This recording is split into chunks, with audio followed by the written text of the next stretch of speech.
বলবো? হরে কৃষ্ণ। শ্রীমদ্ ভগবদ গীতা যথা যথা তৃতীয় অধ্যায় শ্লোক নং 9। ওম নমঃ ভগবতে বাসুদেবায়।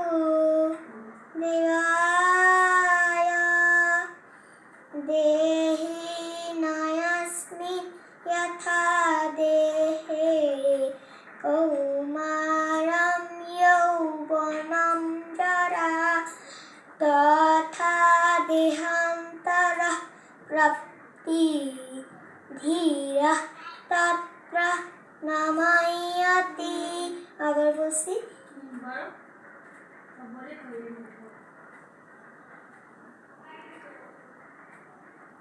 হরে কৃষ্ণ।